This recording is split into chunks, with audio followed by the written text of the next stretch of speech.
முதலில் தலைப்புச் செய்திகளை பார்க்கலாம். காசாவை விட்டு இஸ்ரேல் ராணுவம் வெளியேறாத வரை ஆயுதங்களை ஒப்படைக்க மாட்டோம், ஹமாஸ் தலைவர் அறிவிப்பு. ஹமாஸை அழிக்க முடியவில்லை, ஒப்புக்கொண்ட நெதன்யாஹு. இஸ்ரேலின் தோல்வியை ஏற்றுக்கொள்ள முடியாமல் அதிகாரிகளும் அரசியல்வாதிகளும் மாறி மாறி பழிபோடும் அவலம்.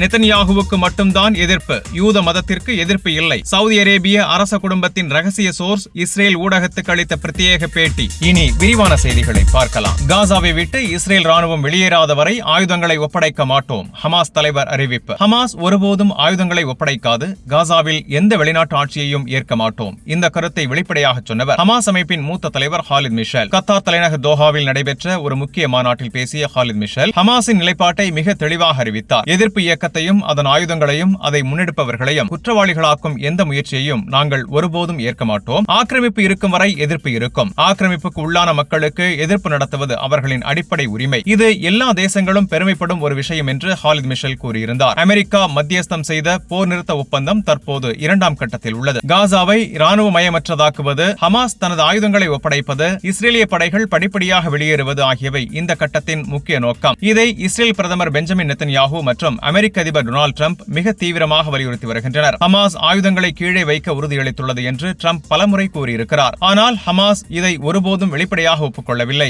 டிரம்ப் முன்வைத்த 20 அம்ச காசா போர் நிறுத்த திட்டத்தில் ஆயுத ஒப்படைத்தலும் ஒரு முன்மொழிவாக முன்வைக்கப்பட்டுள்ளது. ஆனால் ஹமாஸ் அதனை ஆதரிப்பதாக வெளியிட்ட அறிக்கையில் ஆயுத ஒழிப்பை நேரடியாக ஏற்கவில்லை. மாறாக பல எச்சரிக்கைகள், பல நிபந்தனைகள் மட்டுமே முன்வைக்கப்பட்டன. ஆயுத ஒழிப்பு எங்களுக்கு ஒரு சிவப்பு கோடு என்று ஹமாஸ் தரப்பில் தொடர்ந்து சொல்லப்படுகிறது. இதற்கிடையில் ஆயுத ஒழிப்பு நடைபெறாவிட்டால் காசாவில் மீண்டும் இராணுவ நடவடிக்கைகள் தொடங்கும் என்று இஸ்ரேல் எச்சரிக்கை விடுத்துள்ளது. கடந்த டிசம்பரில் அளித்த ஒரு பேட்டியில் ஹாலித் மிஷல் ஒரு பாலஸ்தீனருக்கு ஆயுத ஒழிப்பு என்றால் அது அவனது ஆன்மாவை பறிப்பது போன்றது என்று கூறியிருக்கிறார். இஸ்ரேலிய அதிகாரிகளின் கணக்குப்படி ஹமாஸிடம் இன்னும் சுமார் 20,000 ஆயுதம் தாங்கிய போராளிகள், பல்லாயிரக்கணக்கான ஆயுதங்கள், பரந்த நிலத்தடி சுரங்க வலைப்பின்னல் இருக்கின்றன. இவை அனைத்தும் இஸ்ரேலுக்கான பெரிய பாதுகாப்பு அச்சுறுத்தலாகவே பார்க்கப்படுகிறது. இந்த சூழலில் காசாவை நிர்வகிக்க ஒரு பாலஸ்தீன தொழில்நுட்ப குழு அமைக்கப்பட்டுள்ளது. இது டிரம்ப் தொடங்கிய போர்ட் ஆஃப் பீஸ் என்ற அமைப்பின் கீழ் செயல்படுகிறது. முதலில் காசா போர் நிறுத்தம், புனரமைப்பு ஆகியவற்றை கண்காணிக்க உருவாக்கப்பட்ட இந்த வாரியம் பின்னர் உலகளாவிய மோதல்களுக்கும் விரிவாக்கப்பட்டுள்ளது. இது ஐக்கிய நாடுகள் சபைக்கு மாற்றாக மாறிவிடுமோ என்ற கவலையை சிலர் விமர்சனமாக வெளிப்படுத்தியுள்ளனர். கடந்த மாதம் சுவிட்சர்லாந்தின் டாவோஸ் நகரில் நடைபெற்ற உலக பொருளாதார மன்றத்தில் டிரம்ப் இந்த அமைதி திட்டத்தை அறிவித்தார். 20க்கும் மேற்பட்ட நாடுகளின் பிரதிநிதிகள் அதில் கையெழுத்திட்டனர். அதேபோல் காசா நிர்வாக ஆலோசனை குழுவும் உருவாக்கப்பட்டுள்ளது. அதில் ஸ்டீவ் விட்காஃப், ஜாரெட் குஷ்னர், முன்னாள் பிரிட்டிஷ் பிரதமர் டோனி பிளேயர் ஆகியோர் இடம்பெற்றுள்ளனர். இந்த நிலையில்தான் ஞாயிற்றுக்கிழமை மீண்டும் பேசிய ஹாலித் மிஷல் காசாவின் புனரமைப்பும் 22 லட்சம் மக்களுக்கு உதவிகள் சென்றடைவதும் முக்கியம் என்று கூறினார். ஆனால் ஒரு விஷயத்தை மிக தெளிவாக எச்சரித்தார். பாலஸ்தீன பிரதேசத்தில் எந்த வெளிநாட்டு ஆட்சியையும் ஹமாஸ் ஒருபோதும் ஏற்காது. வெளி தலையீட்டு ஆட்சி எதையும் நிராகரிக்கிறோம். பாலஸ்தீனர்களை பாலஸ்தீனர்களே ஆள வேண்டும். காசா மக்களுக்கு சொந்தமானது என்று சூளுரைத்துள்ளார்.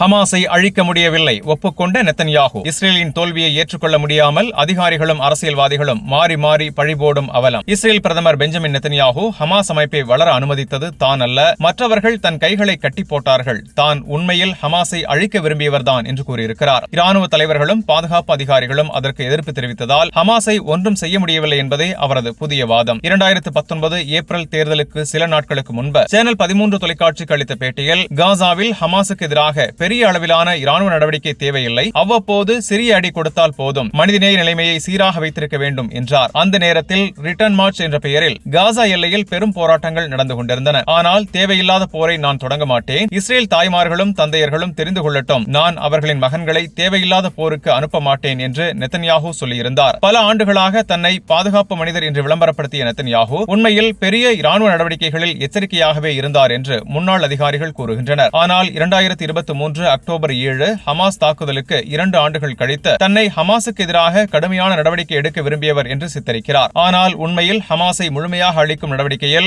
எதுவும் செய்ய முடியாமல் போனதற்கு பாதுகாப்பு தலைவர்கள் மற்றும் பொதுமக்கள் ஆதரவு இல்லாததே காரணம் என்று நெதன்யாஹு மழுப்புகிறார். வியாழக்கிழமை இரவு அரசு கணக்கு விசாரணையாளருக்கு அளித்த 55 பக்க ஆவணத்தை நெதன்யாஹு வெளியிட்டார். அதில் ரகசிய கூட்டங்களிலிருந்து தேர்ந்தெடுக்கப்பட்ட மேற்கோள்களை மட்டும் வைத்து தற்போதைய அரசியல் எதிரிகளையும் இராணுவ தலைவர்களையும் குற்றம் சாட்டுகிறார். தான் அவர்களை விட ஹமாஸுக்கு எதிராக கடுமையானவர் என்று காட்ட முயல்கிறார். ஆனால் ஒரு உண்மை உள்ளது. அக்டோபர் 7 தாக்குதலுக்கு முன் 14.5 ஆண்டுகளில் பெரும்பாலான காலம் பிரதமராக இருந்தவர் நெத்தன்யாகுதான். அதற்கான பொறுப்பை இப்போது அவர் குறைத்து மதிப்பிடுகிறார். பாதுகாப்பு அதிகாரிகள், உளவுத்துறை தலைவர்கள், ஓஸ்லோ ஒப்பந்தங்கள், 2005 காசா வெளியேற்றம் என்று பழியை மற்றவர்கள் மீது தள்ள நினைக்கிறார். பல முக்கிய தருணங்களில் இராணுவ தலைவர்களும் அரசியல்வாதிகளும் காசாவில் முழு போரை தொடங்க எதிர்த்தனர். ஹமாஸை கேரட் ஸ்டிக் முறையில் கட்டுப்படுத்தலாம் என்று நம்பினர். ஆனால் நெத்தன்யாகு, நாப்தாலி பென்னட், அவிக்டோர் லிபர்மன் போன்ற எதிரிகளை குற்றம் சாட்டுகிறார். ஆனால் அவர்கள் ஹமாஸை அகற்றுவதற்கு எதிர்ப்பு தெரிவித்தனர் என்று கூறுவது அவர்களின் பொது அறிக்கைகளுக்கு முரணாக உள்ளது. தேர்தல் நெருங்கும் நிலையில் ரகசிய ஆவணங்களை அணுகும் அதிகாரம் நெத்தன்யாகுவுக்கு உள்ளது. அவற்றை தேர்ந்தெடுத்து வெளியிடுகிறார். ஆனால் இதற்கு ஒரு முழுமையான விசாரணை ஆணையம் தேவைப்படுகிறது. இதற்கிடையே பல ஆண்டுகளாக கத்தாரிலிருந்து ஹமாஸுக்கு நிதி வர அனுமதித்தவரும் நெத்தன்யாகுதான். அதை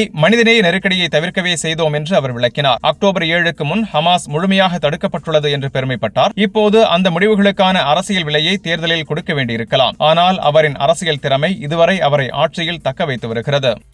நெத்தன்யாகுவுக்கு மட்டும்தான் எதிர்ப்பு, யூத மதத்திற்கு எதிர்ப்பு இல்லை. சவுதி அரேபிய அரசு குடும்பத்தின் ரகசிய சோர்ஸ் இஸ்ரேலில் ஊடகத்துக்கு அளித்த பிரத்யேக பேட்டி. சவுதி அரேபிய அரச குடும்பத்தைச் சேர்ந்த ஒரு முக்கிய சோர்ஸ் சவுதி ஊடகங்களில் இஸ்ரேலுக்கு எதிராக வெளியாகும் கடுமையான விமர்சனங்கள் யூத எதிர்ப்பு அல்ல என்று தெளிவாக விளக்கமளித்துள்ளது. இந்த விமர்சனங்களுக்கு யூத மதமோ யூத மக்களோ காரணமில்லை. இஸ்ரேல் பிரதமர் பெஞ்சமின் நெத்தன்யாகுவும் அவரது அரசின் கொள்கைகளுமே இதற்கு காரணம் என்று அந்த சோர்ஸ் கூறியுள்ளது. இஸ்ரேலின் கான் பொது ஒலிபரப்பு நிறுவனத்திடம் பேசிய அந்த சவுதி சோர்ஸ் இது யூத எதிர்ப்பு அல்ல, இஸ்ரேல் அரசின் நடவடிக்கைகளுக்கு எதிரான எதிர்ப்புதான் என்று தெரிவித்தார். மேலும் இங்கு மதத்திற்கோ நாட்டிற்கோ எதிர்ப்பு இல்லை, ஆனால் அதன் கொள்கைகளுக்கு எதிர்ப்பு உள்ளது என்றும் அவர் தெளிவுபடுத்தினார். இந்த சூழலில் ஒரு முக்கிய குற்றச்சாட்டையும் அந்த நபர் முன்வைத்தார். இயல்பு நிலை உறவுகளுக்கு நெத்தன்யாகு உண்மையான ஆர்வம் காட்டவில்லை என்று அவர் கூறினார். நாங்கள் அமைதியை விரும்புகிறோம், ஆனால் இஸ்ரேல் குறைந்தபட்ச அளவிலான ஒரு பாலஸ்தீன அரசு உருவாக ஒப்புக்கொள்ள வேண்டும் என்ற சவுதி அரசின் நீண்டகால நிலைப்பாட்டை மீண்டும் வலியுறுத்தினார். இந்த விளக்கம் கடந்த மாதம் ஆன்டி டிஃபேமேஷன் லீக் எனப்படும் ADL வெளியிட்ட ஒரு அறிக்கையின் பின்னணியில் வந்துள்ளது.